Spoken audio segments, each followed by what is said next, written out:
It's important to know when and why to use compression, but before we get into that, I want to go over some of the basic controls on a compressor.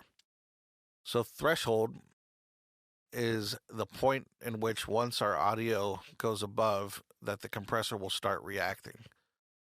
So we're going to use this 808 bass drum as our source. Let's look at with this meter how loud our 808 is at its loudest point.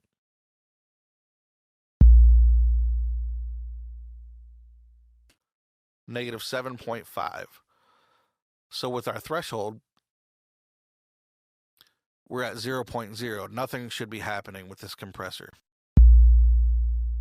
We're not getting a reaction, and you can see that the level doesn't reach our threshold. So let's pull this down, and we'll get below that 8 dB mark.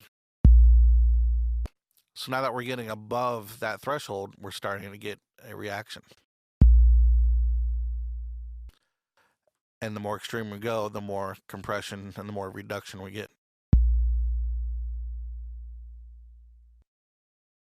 So as far as where to set the threshold, that becomes a taste thing, and your ears have to get used to compression. Some people, it takes a while to hear compression and really understand what it's doing. So musically, you'll decide where to put this threshold when you're mixing, and it really just depends how much compression you want and how often.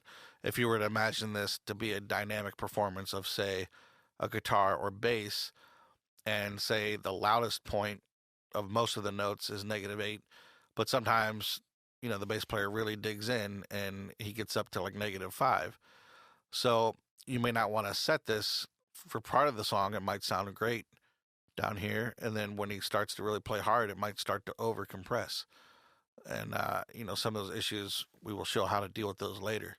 But finding an average of compression is the trick when you have a dynamic performance.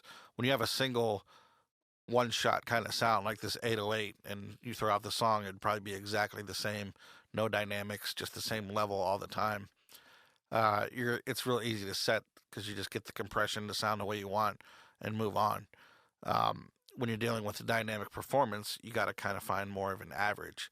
But for now, we'll stick with this nice, even sound just to kind of show the controls. So I'm going to slide this over to 0 seconds, 0 minutes, 0 minutes, 0 seconds, and 0 milliseconds. And now let's talk about attack. So attack time is the time that it takes once you've crossed the threshold. It takes that amount of time to reach the maximum amount of compression that we've set here.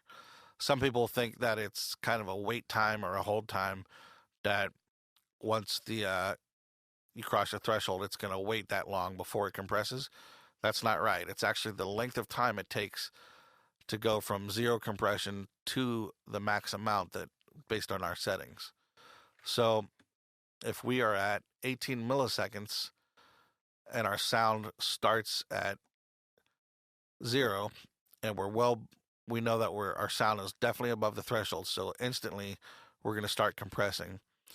So it's going to take 18 milliseconds from the start to reach our maximum compression. So if we look at our time up at the top, there's 20 milliseconds. So that's very early in our sound. So we're going to be compressed really quick all the way down to let's see where we're at. So we're right about 3 dB. So to go from 0 dB to -3, it basically takes 18 milliseconds. It's really quick.